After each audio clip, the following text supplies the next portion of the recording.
É com muita alegria que nós, aceitando o convite da Federação Espírita Catarinense, aqui estamos conhecendo a cidade de Chapecó, o movimento espírita pertencente a essa URI. Já tivemos em outras oportunidades de passagem por Chapecó, mas é com alegria então que aqui estamos participando desse terceiro ciclo, dessa terceira conferência, por essa federativa respeitável, de eminência, que de completar no que vem 75 anos, né, de atividade abençoada, trazendo esse tema central, esta obra, o que é o Espiritismo. Nesta tarde, também gostaria, na abordagem dos dois temas que farei, vocês vão perceber que nós estamos trazendo algumas lições da veneranda tarefa da Revista Espírita, que Kardec manteve durante 11 anos e 4 meses. É um trabalho assim, muito esquecido pelo movimento espírita, por isso o título da obra, de 3 volumes, Um Tesouro Inestimável, onde ali nós vamos poder resgatar um pouco essa tarefa do codificador.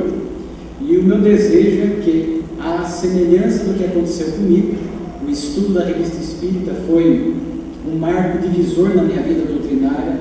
Eu espero deixar no coração de vocês esse desejo de buscar essas lições valiosas que nós encontramos na Revista Espírita.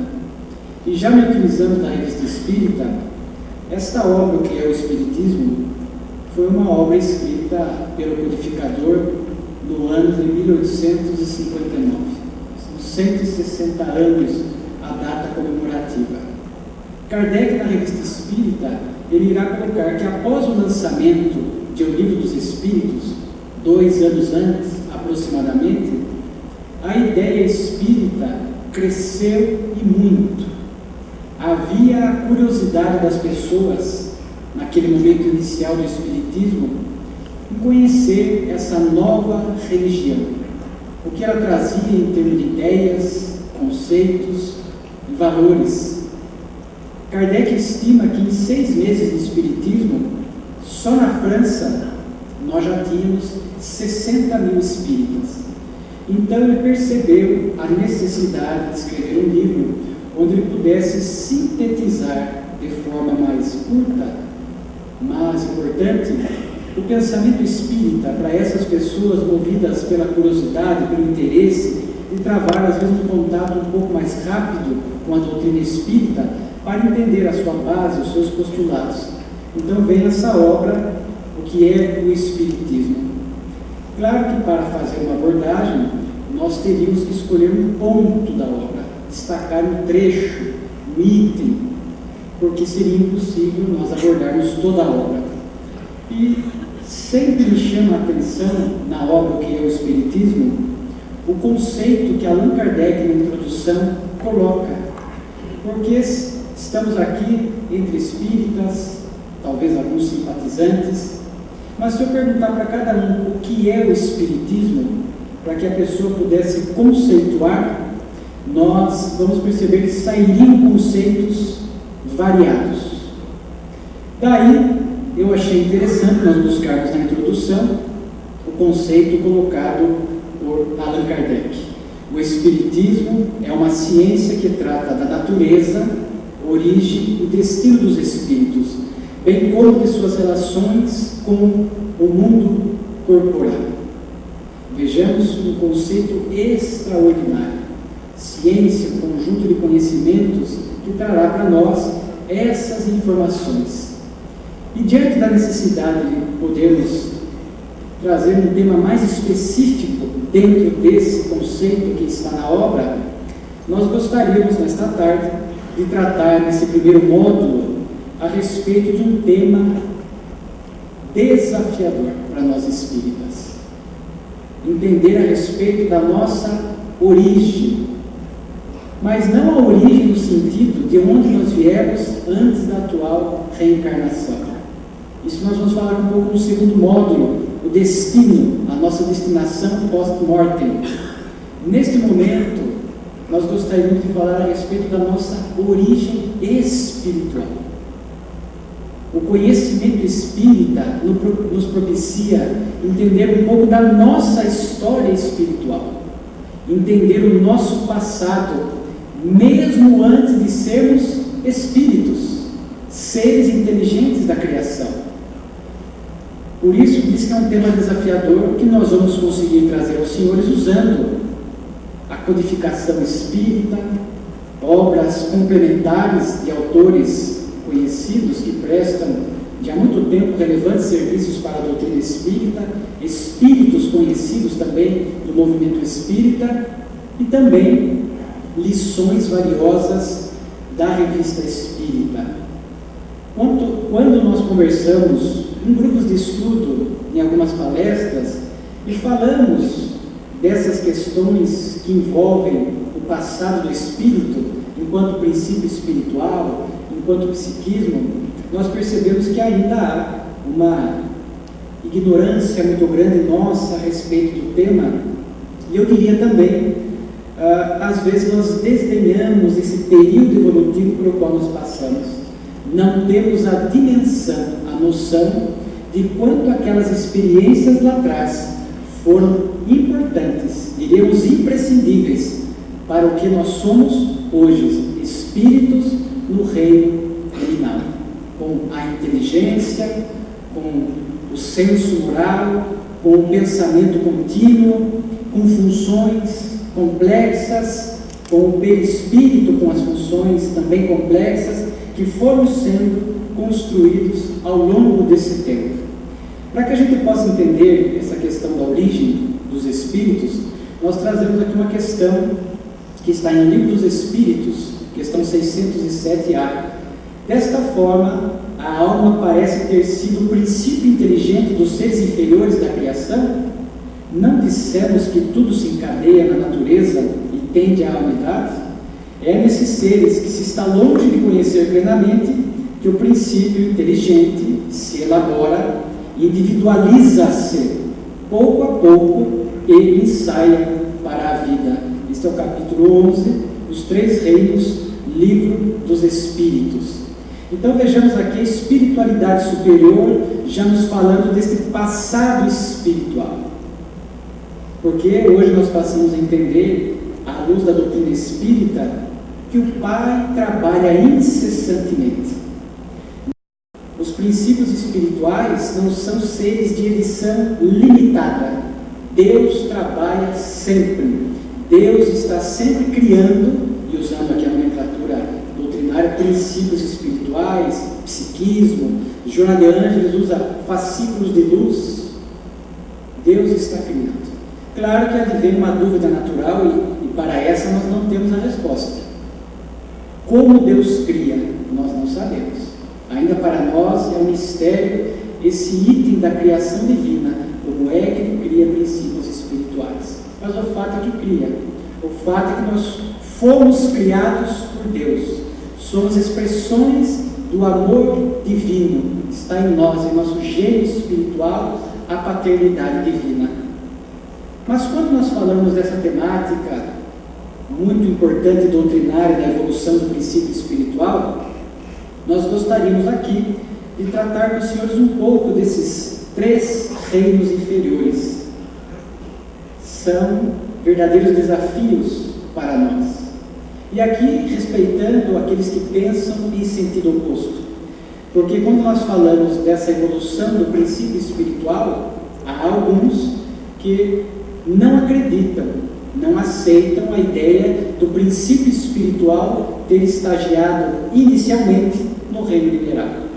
Mas nós vamos encontrar uma vasta literatura e um raciocínio muito lógico para nos explicar, valendo-nos, como disse, dessas obras que nós iremos citar. A questão do reino mineral, ela é interessante e curiosa porque está lá atrás, no recuo do tempo, bilhões de anos atrás, porque nós somos seres espirituais muito antigos. Nós poderíamos dizer que temos aí pelo menos a nossa história espiritual 2 bilhões de anos. Somos velhos e estamos bem conservados, graças a Deus. Velhos. Esse passado espiritual. E quando advém essa dúvida de alguns a respeito do reino mineral, o que é até compreensível, nossa, mas o reino mineral, o que ele teria para propiciar o princípio espiritual? Primeiro nós vamos buscar uma fala que está na Revista Espírita, uma mensagem espiritual.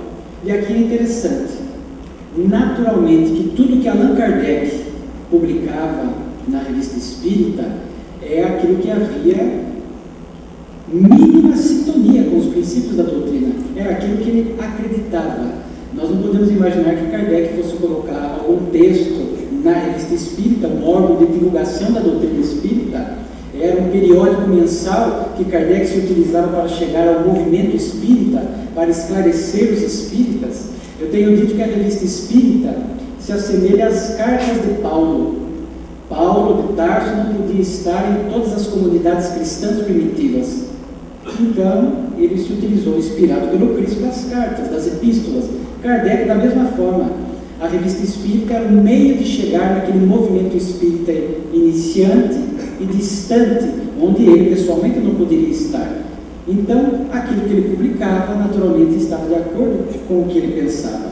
E há um texto, uma mensagem espiritual, mas tudo não para em apenas crer no progresso incessante do espírito, embrião da matéria, desenvolvendo-se ao passar pela peneira do mineral, do vegetal, do animal, para chegar à humanimalidade, é essa expressão mesmo utilizada, onde começa a ensaiar-se apenas a alma que se reencarnará orgulhosa de sua tarefa na humanidade. Maio de 1865. E para que a gente possa partir desse ponto do reino mineral, gostaria de citar mais um texto que reforça essa tese, que está na obra O Consolador de Chico Xavier, uma música aqui inicial, fez essa homenagem ao nosso querido Chico. A escala do progresso é sublime e infinita. O mineral é atração, o vegetal é sensação, o animal é instinto, o homem é razão, o anjo é divindade. Portanto, já estabelecemos uma premissa doutrinária de que o princípio espiritual, ele inicia o seu estágio evolutivo no reino mineral. E aqui é bom dizer que, ao abordar esse tema, nós não estamos de forma alguma trazendo a evolução completa do princípio espiritual. Não temos essa informação. Nos falta evolução intelectual para melhor entender o todo. Mas nós temos algumas informações que nos permitem ter a noção. Então nós não estamos aqui trazendo uma informação fechada, de ponta a ponta, do mineral ao animal. Nós estamos trazendo informações que constam de obras, como por exemplo, Evolução em Dois Mundos, que nos permitem ter uma noção do que representa para nós esse passado evolutivo espiritual. Para que a gente possa começar a falar do reino mineral, é interessante que nós possamos ter a seguinte noção, mal comparando um exemplo do nosso cotidiano. Imaginemos um princípio espiritual recém-criado pela divindade. Recém-criado. Quando nós vamos começar algo aqui na Terra, por exemplo, uma construção de uma casa, a construção de um veículo, o que nós vamos trabalhar primeiro? A estrutura.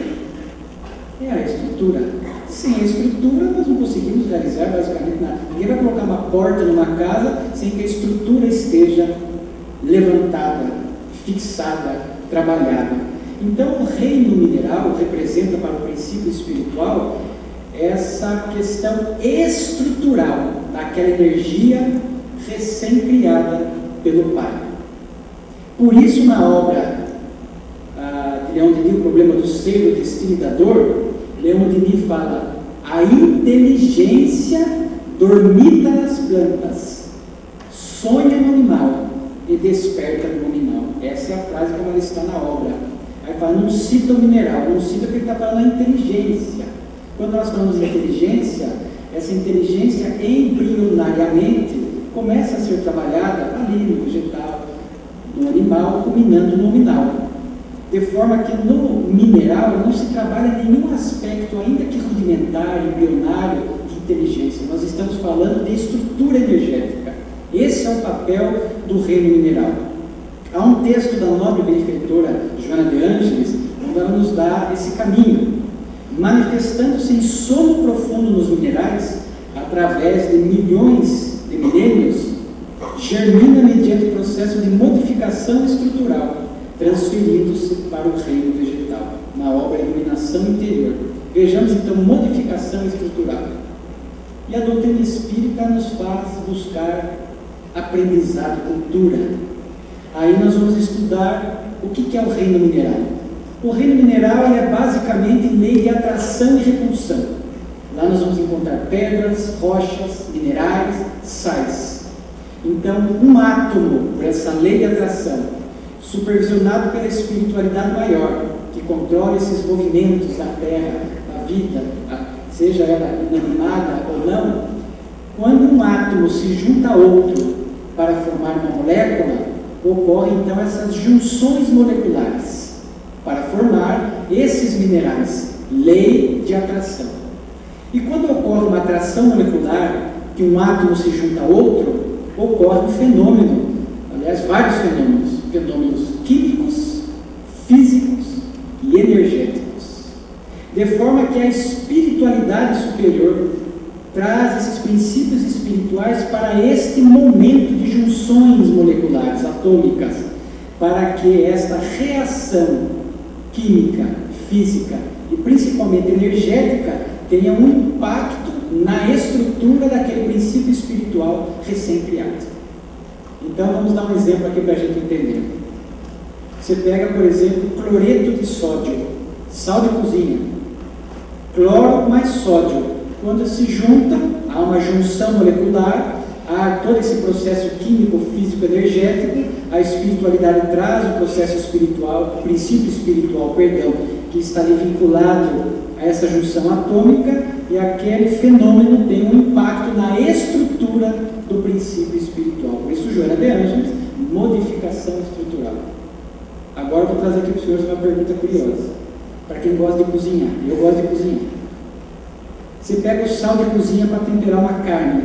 A hora que você está despejando o sal de cozinha, nós podemos dizer que estamos jogando princípios espirituais na carne? No arroz? No feijão? Curioso, né? Vai ficar com dor, que dor esses princípios espirituais.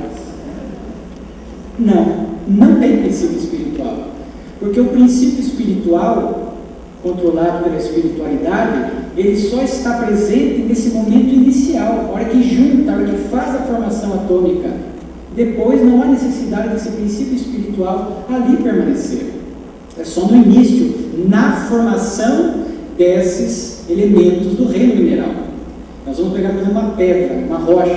Se eu pegar uma rocha na mão e no momento de revolta jogar em alguém, eu atirei nele pedra e princípios espirituais. Não tem princípio espiritual. Só havia na origem, na formação deste elemento mineral, quando ocorreram as junções atômicas. Nós poderíamos dar outro exemplo, uma mesa de madeira, que daí já é vegetal, a madeira, a árvore. Tem aqui o princípio espiritual, partindo do pressuposto que a mesa seja de madeira, que eu estou vendo, mas que seja de madeira. Tem princípio espiritual? Não. Eles não ficam ali indefinidamente sem propósito. O propósito deles é na formação, é nesse impacto energético, esse impacto na sua estrutura, Então, o reino mineral tem essa característica, esta finalidade de trabalhar esses aspectos estruturais daquela energia, se assim que nós podemos expressar, recém-criada pelo Criador. Só que daí nós partimos do reino mineral e vamos seguindo a trajetória apresentada por nós pelo Espírito André Luiz na obra Evolução em Dois Mundos. Ali ele sugere que o princípio espiritual, após passar pelo mineral, antes de adentrar propriamente o reino vegetal, ele passa pelos vírus e bactérias. Capítulo 3º, uma obra dos médiuns Chico Xavier e Valdo Vieira, ditado pelo Espírito André Luiz. E aqui, naturalmente, que não é a minha área técnica, eu não sou da área de direito, jurista, não teria condições de trazer aqui uma ampla fala a respeito de como funciona todo o vírus, as bactérias. Nós vamos estudar um pouco, para a gente entender que tem utilidade para o princípio espiritual. Nós sabemos que, por exemplo, o vírus, ele é acelular. Ele tem vida parasitária, normalmente intracelular. Deposita dentro da célula, invade a célula com seus mecanismos e infesta ali a célula com a sua carga viral, muitas vezes adoecendo e etc. Então vejamos que já há uma vida no vírus, né? Embora acelular, o princípio espiritual já está ali assimilando experiências importantes para ele, o princípio espiritual. André Luiz fala que depois do vírus, que é acelular, então vejamos um encadeamento do processo evolutivo comandado por esses nobres espíritos que atuam nessas áreas. Depois de um tempo no organismo vírus, aí o princípio espiritual está habilitado a adentrar as bactérias.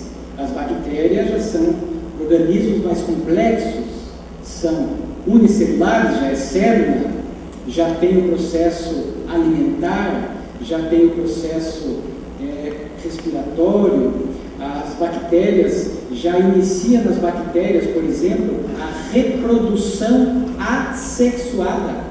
Então, quando nós vamos buscar a origem da lei de reprodução, onde nós vamos encontrar a função reprodução sendo trabalhada? Lá nas bactérias. Reprodução assexuada. E as bactérias é interessante que elas têm toda uma forma de vida. Elas têm essa questão, algumas são anaeróbicas, não precisam, né, do oxigênio, do contato com o oxigênio. Outras são aeróbicas, necessitam do oxigênio. E algumas, que eu achei interessante, eu fui estudar, elas fazem até um processo rudimentar de fotossíntese, captando a energia, a luz solar, para produzir uma espécie de energia de alimento para ela. Então essas bactérias que já respiram e já produzem um fenômeno semelhante à fotossíntese, já estão se aproximando dessa transição para o reino vegetal. Quando eu estudo esse assunto, que eu particularmente gosto muito, e vamos buscando as lições espíritas, um raciocínio aconteceu. Interessante, princípio espiritual nos vírus e nas bactérias, faz parte do estágio evolutivo dele. Em nosso corpo físico, tem vírus e bactérias? Tem, muitas. Aliás, recentes estudos demonstram que há mais bactérias do que células. Segundo o estudo que eu vi, não sei se é um estudo unânime, mas diz que tem 10 vezes mais bactérias do que células em nosso corpo. Ou seja, olha que interessante esse processo da divindade estabelecendo em nós esses aprendizados, às vezes inconscientes. Hoje, aqui para a gente pensar, hoje nós temos princípios espirituais vinculados ao nosso organismo físico. Bactérias, por exemplo, vírus, eles estão sob a injunção do nosso campo vibratório, magnético, vivendo em nosso organismo, ou seja, inconscientemente, nós já estamos cuidando de princípios espirituais. E através da lei da evolução, no futuro, quando formos almas puras, espíritos puros, nós vamos cuidar de espíritos, como Cristo é o governador espiritual da Terra. Lá, hoje, cuidamos inconscientemente de princípios espirituais, que estão sobre aqui, entre aspas, sobre a nossa tutela. No futuro, lá adiante, enquanto espíritos puros, iremos cuidar conscientemente de espíritos que já atingiram essa escalada evolutiva. Então, realmente, são pensamentos que a doutrina espírita vai nos trazendo, pensamentos que nos fazem entender melhor a vida, que impulsionam para o alto, para a frente, para a gente entender esses mecanismos complexos da vida. O André Luiz nos fala que depois nós adentramos o reino vegetal, transferindo-se para o reino vegetal, às vezes passando pelas formas intermediárias, dando surgimento à sensibilidade, a uma organização nervosa primária de que se utilizará no remoto futuro. Isso ainda está em Iluminação Interior, de Joana de Ângeles, mas André Luiz explora muito essas informações em Evolução em Dois Mundos. É um livro que merece ser estudado, técnico, desafiador, mas hoje com recursos de um Google, por exemplo, você pode digitar ali uma terminologia que a gente não entenda, e ali nós vamos ter uma noção, pelo menos, uma noção dessa evolução do princípio espiritual. Então, quando adentra o vegetal, naturalmente que nós já estamos falando de vitalidade, que não há no mineral, já estamos falando de fluido vital, já estamos falando de sensações rudimentares, já estamos falando de sensibilidade rudimentar, já estamos também falando, como acontecia nas bactérias, de um processo um pouco mais complexo se comparado às bactérias, de alimentação, de respiração, que faz parte do nosso processo evolutivo. Por que em nós hoje a respiração é automatizada? Vejamos bem lá de trás. André Luiz nos fala dessas funções, o tato. Onde nasceu o tato? Nos impulsos das amebas, que tateiam os alimentos, envolvem o alimento e nutrem-se do alimento. Então, é essa informação que eu acho fascinante quando nós olhamos nós hoje, mas para chegar no hoje, olha tanto quanto foi necessário de experiência, de aprendizado, de investimento, de colaboração desses espíritos superiores. Então, o princípio espiritual, quando está no vegetal, naturalmente há uma organização evolutiva, não é o acaso, neste vegetal, naquela espécie vegetal, naquela outra, naturalmente que há uma organização, uma hierarquia evolutiva, assim como haverá também no animal. Nós vamos então desenvolvendo princípios espirituais lá atrás, né? Os princípios vão desenvolvendo, então, o primeiro contato com sensibilidade. A gente vê que, por exemplo, hoje há estudos interessantes. Quem tem planta em casa, por exemplo, sabe que as plantas reagem ao som. Plantas com música clássica têm um desenvolvimento diferente, vivem mais fortes. Com músicas ruidosas, barulhentas, desconexas, esta planta tende a viver menos. Fala-se até, embora haja divergência, através de experiências com eletrodos, quando a planta, o vegetal, registra processos rudimentares de dor, de sofrimento, ele emite uma vibração à medida que está sendo atacado, agredido.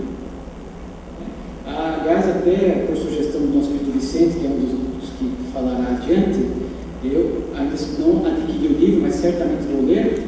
A vida secreta das plantas fala muito dessa vida que a gente acha uma vida vazia, pouca, mas que tem muita funcionalidade, há muita vida, há muitas funções, organizações. O sistema nervoso nosso hoje começou a ser desenvolvido embrionariamente lá atrás, através do caule. Então vejamos a correlação.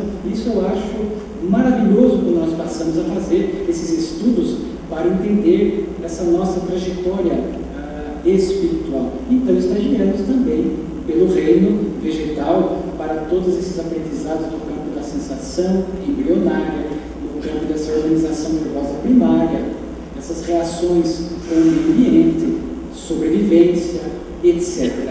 E naturalmente que há entre o vegetal e o animal, como aconteceu com o mineral, o que chama-se de elo de transição. Esse elo de transição do vegetal para o animal acontece nos zoófitos, que são conhecidos vulgarmente como animais planta. São algumas plantas com algumas características já de... a mosca pousa, ela tem a sensibilidade e se alimenta daquela mosca, né? São essas plantas carnívoras, já são esses elos de transição, preparando o princípio espiritual para logo mais mergulhar no reino animal. O reino animal, talvez, nós tenhamos um pouquinho mais de facilidade de entendimento, até porque muitos de nós temos os nossos animais de estimação, compreendemos um pouco mais a respeito da vida do animal. E o livro dos Espíritos vai nos falar da importância para o princípio espiritual desses estágios no reino animal. Nós vamos encontrar isso no livro dos Espíritos, questão 593. É bem verdade que o instinto domina na maior parte dos animais, mas não vê que alguns agem com uma vontade determinada, têm inteligência, mas ela é limitada. 604A. A inteligência é um ponto de contato entre a alma dos animais e dos homens, mas os animais têm apenas a inteligência da vida material. No homem, a inteligência produz a vida moral. Então, o princípio espiritual que chega no animal, ele começará então a trabalhar este instinto de sobrevivência, que é a base da inteligência do futuro. Quanto mais atrasado o animal, mais o instinto bruto está presente. Quanto mais ele avança, ele vai já começando a ter uma atividade, uma inteligência limitada, mas ele já vai agindo de forma, uma reflexão embrionária. Eu vou dar um exemplo para vocês. Um animal atrasado que nós temos, que é muito instinto ainda, é o peixe. O peixe, se você colocar uma isca, ele morder a isca e você pegar ele, ele vai se ferir com o anzol. Se você tirar o peixe, colocar de novo na água, jogar a isca de novo, o que ele vai fazer? Vai comer a isca de novo, vai se machucar. Você tira o peixe, joga ele de novo, vai de novo. Porque ele está em instinto bruto, ele está ali para atender, saciar a sua fome, instinto de sobrevivência. Mas à medida que nós vamos avançando e há uma hierarquia no animal, de evolução para o princípio espiritual, para o psiquismo, naturalmente ele vai deixando de lado um pouco esta ação sempre igual e começa a inovar, ter ações diferentes. Já começa então essa atividade refletida, que é a base da inteligência depois, mais ilimitada. Acontece muito e é fácil de observar, sobretudo nos animais superiores, nos cães, nos elefantes. Se eu não falar gato, a Esther me convida mais para a conferência. Então, os gatos, né? Então, a gente percebe que nesses animais a gente começa a perceber como mudou daquele instinto lá atrás dos peixes e agora uma ação mais refletida. Quem tem animal em casa sabe. Eu tenho um cão. Se você chamar o cão, ele vem todo bonitinho para a gente, abanando o rabo. Aí você dá uma dura nele. Ele sabe que está chamando a atenção dele para algo errado que ele fez. Ele já sai com a orelhinha baixa. Se você chamar ele de novo, ele fica meio desconfiado. O meu, você dá uma dura nele, ele vai para debaixo da mesa. Aí você começa a chamar ele, logo em seguida ele já começa a olhar desconfiado. Desconfiado. Logo depois de um tempo, ele já vem. Mas aí você percebe já é uma atividade refletida. Então já está sendo trabalhado esses aspectos da inteligência. O sair daquela ação repetitiva, sempre igual, que nós encontramos nos animais inferiores. Por exemplo, pega o João de Barro, a casinha sempre do mesmo jeito, do mesmo lado, etc. É instinto. Agora nós já começamos a observar nesses animais superiores comportamentos diferentes. Uma inteligência embrionária. Emoções rudimentares. Nós vemos no animal o medo rudimentar, a insegurança rudimentar, a alegria. Hoje fala, você tem depressão do animal? Rudimentar. Tristeza, a gente percebe que o animal está triste. Emoções rudimentares que ganharão mais intensidade no reino hominal. Para quem gosta, nós espíritas temos que ter esse interesse de buscar os clássicos da doutrina. Eu indico uma obra do Gabriel Delano que se chama A Evolução Anímica. E ali ele vai trazer para nós um capítulo específico sobre a alma animal, para a gente começar a entender como é que funciona esse aprendizado no animal. E ele traz exemplos curiosos. Ele narra a história, por exemplo, dessa atividade refletida do animal, de uma raposa que ela caça um ganso, está com o ganso morto na boca, e ela tem que pular um muro. O obstáculo é um muro de 1,20 m. Ela vai dar um pulo e não consegue. Dá o segundo pulo e não consegue. Dá o terceiro pulo e não consegue. E aí ele fala que a raposa recua, começa a fitar o muro. Atividade refletida. Começa a fitar o muro. E aí ela acha uma frestinha no meio do muro. Ela vai, sobe, encaixa o bico do ganso na fresta, sobe nele, sobe em cima do muro, pega ele e vai embora. Então vejamos aspectos interessantes trabalhados aí. Né? Então vejamos a nossa inteligência de hoje, o nosso pensamento contínuo de hoje, sendo trabalhado nesse reino animal. Então, quanto ele é importante. Então, olhar para o nosso passado espiritual e ver que ele foi significativo, importante, imprescindível. Senão, Deus não teria feito dessa forma. Seria até colocar em xeque a sabedoria e a inteligência divina. Delano nos fala da curiosidade do animal, ele nos fala do amor próprio. É interessante isso. O cavalo de corrida, quando é aplaudido. O nosso animal de estimação em casa, quando faz alguma coisa certa. Né? O meu, nós tivemos que educar ele filhote para fazer as suas necessidades no local certo. Então hoje é a lei de compensação que funciona com o animal. Então ele faz no lugar certo, ele vem todo alegre, né? Todo feliz para mostrar para nós que ele fez a necessidade dele no lugar certo. E ganha um biscoitinho. Cachorro não tem nada de bom, né? Ganha um biscoitinho, todo feliz. amor próprio. E ele conta outra história que eu acho curiosa, porque o Gabriel Durante dá umas histórias para nós. Ele disse que um amigo dele conta que tinha um cão, e o cão estava tentando pegar uma mosca com a boca. Tentando pegar, não conseguia. E o dono deu risada dele, tirou sarro dele. O cão olhou, percebeu, fingiu que pegou a mosca para que o dono parasse de tirar sarro dele. Então vejamos coisas extraordinárias. Para quem tem animal de estimação em casa, sabe como isso é provável, plausível. Então vejo um animal com esse amor próprio. Quando a gente fala que é amor, gente, entenda assim, tudo embrionário, sendo trabalhado. A imitação inteligente, macacos que fazem imitação inteligente, abrir fechaduras, colocar chaves, etc. A questão da abstração também, há chimpanzés que conseguem, eles têm a capacidade de dimensionar quantidades e pesos. Ele olha um objeto e sabe se é leve, se não é, se é pesado. Então já faz uma análise abstrata. Linguagem, que nós sabemos. Amor conjugal, embrionário, é o zelo da galinha pelos pintinhos, pelo filhote. Fêmeas que adotam filhote de outras espécies, a gente vê direto nas redes sociais, que às vezes normalmente viraliza, né? A gente vê de uma outra espécie, uma fêmea cuidando de um filhote de uma outra espécie. E vemos também essa questão do sentimento estético. Muitas fêmeas são atraídas pela plumagem do macho. Então vejamos quão importante foi para o que nós temos hoje essas experiências dos reinos inferiores. O assunto é interessante. Mas aqui, naturalmente, dentro dessa temática, surge um item interessante.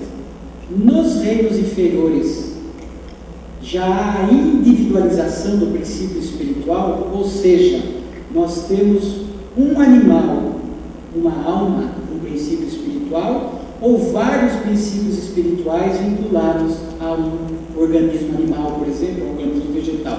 É a questão da individualização do princípio espiritual. E aqui nós encontramos um valiosíssimo texto na Revista Espírita. O Espírito Charlie, ele fala muito sobre os animais na Revista Espírita. A alma do animal não se reconhece após a morte. É um conjunto confuso de germes que podem passar para o corpo de tal ou qual animal, conforme o desenvolvimento adquirido.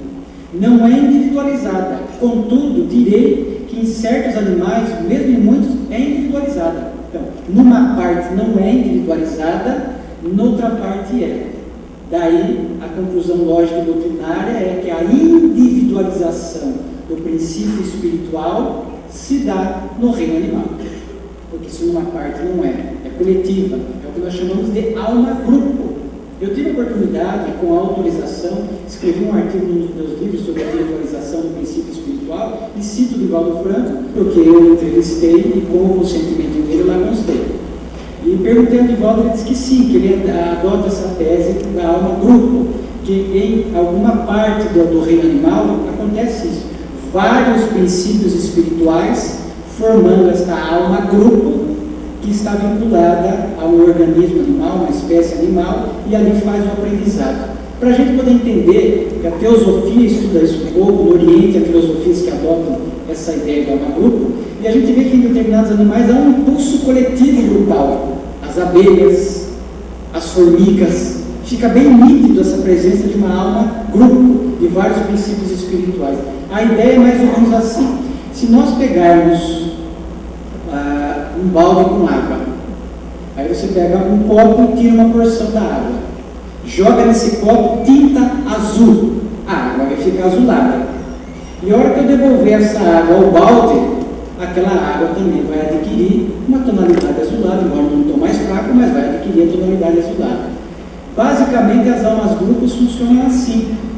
Uma parcela delas, desses princípios espirituais que acompanham a alma grupo, vem para o organismo animal, faz toda a experiência necessária. Quando há a morte desse animal, ela volta para essa alma grupo e compartilha a experiência adquirida.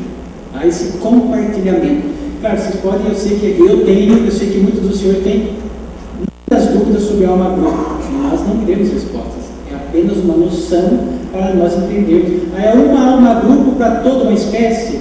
São várias almas grupos por espécies? Como é que se dá esse vir uma parte e voltar e compartilhar? Não sabemos, mas a metodologia de aprendizado, de evolução, é assim que acontece.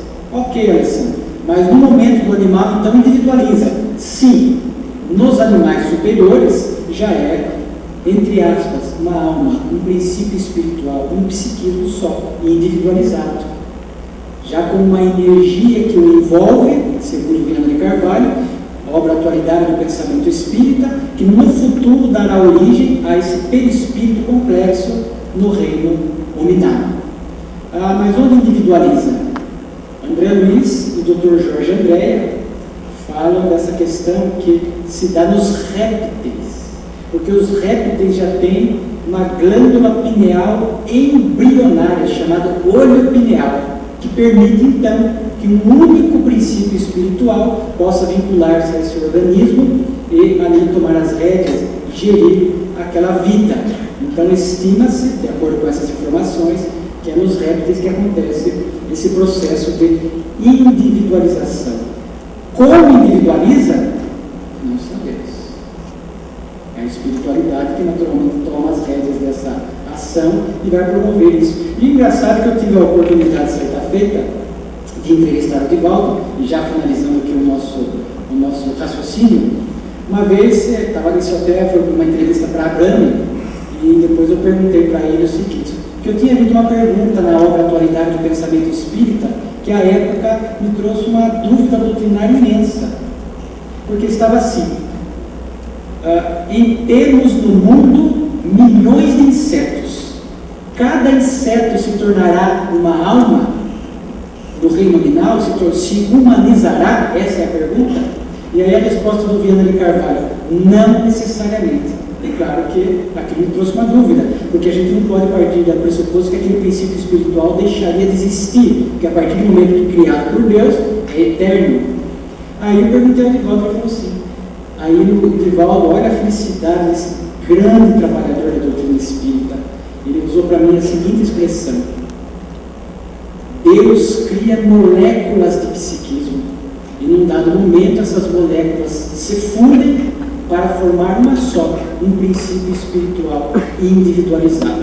Como um inseto é coletivo, é um grupo, naturalmente que não podemos dizer que cada princípio espiritual se humanizaria, porque eles vão se fundir, quantos eu não sei, mas vão se fundir para formar um princípio espiritual individualizado. E eu esta semana, relendo, porque eu repito, a minha admiração pela Revista Espírita é extraordinária. Encontrei, olha esse texto, que fala da criação, o texto fala sobre a criação, a formação dos espíritos. As sementes divinas são moléculas de fogo que Deus faz saltar do grande foco, centro da vida, onde ele se irradia em seu poder. Quando eu li, na hora fiz a associação com a resposta de Divaldo, claro que aqui uma simbologia, semente divina, está falando da criação divina, são como moléculas de fogo, moléculas de psiquismo, que estagiam, no momento individualiza-se e a partir dali segue a sua individualidade naturalmente. Né?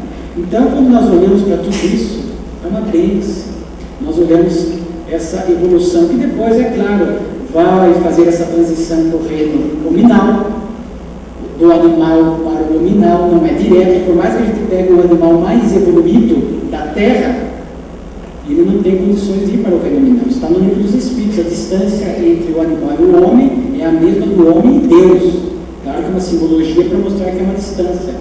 Na Revista Espírita, já finalizando, é o último slide, São Luís diz que no passado da Terra, lá atrás, quanto o mundo primitivo, havia raças extintas que respondiam por essa transição. O animal então seguia aqui na Terra até poder chegar no reino nominal. Claro que com toda a evolução que também se dá no mundo espiritual, os benfeitores trabalhando nesse princípio espiritual, no mundo espiritual, o progresso se dá lá e cá, não é só aqui na Terra, bem se entenda esse processo de evolução de bilhões de anos, aqui e lá, e aí São Luís então fala, essa lacuna é aparente, não existe na realidade, vem das raças desaparecidas, mas hoje nós não temos mais essas raças na Terra, desaparecidas, De forma que hoje, quando um animal atinge o ápice da sua evolução aqui na Terra, já individualizado, repita-se, ele vai seguir a sua evolução nas muitas moradas da casa do Pai. Vão a outros mundos dar seguimento até que possam, então, despertar para o reino nominal. Eu acho extraordinária essa informação. Eu acho que nós, no campo do intelecto, no que diz respeito à evolução do princípio espiritual, ainda que seja uma noção básica, nós temos um conhecimento que quantas pessoas na Terra têm acesso a essas informações? De entender a sua história e o seu passado espiritual. Ah, mas Deus podia fazer o homem pronto. Mas eu acho que desse jeito demonstra muito mais a perfeição, o equilíbrio e a ação e o amor de Deus. Dessa forma, sem pressa, paulatina, né? Daí que a gente entende, estudando esse tema, aquela questão de O Livro dos Espíritos, né? Que é assim que tudo serve, tudo se encadeia na natureza, desde o átomo primitivo até o arcanjo, pois ele mesmo começou pelo átomo.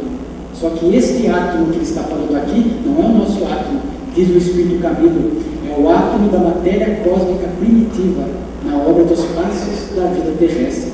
O assunto é vasto, é complexo, mas eu espero ter compartilhado com os senhores e transmitido na minha fala um pouco da alegria que eu tenho de ter acesso a essas informações e olhar para esse passado espiritual e ver o quanto ele foi importante para o que nós somos hoje.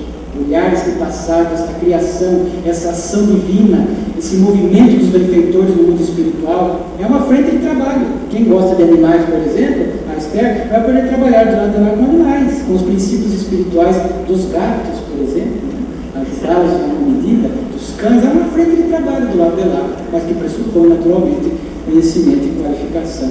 A minha visão, quando a gente faz essa análise, né, evolucionista, que hoje se chama do design divino, eu acho que a criação divina, a meu ver, sob o meu olhar, fica perfeita, justa e amorosa. Muito obrigado.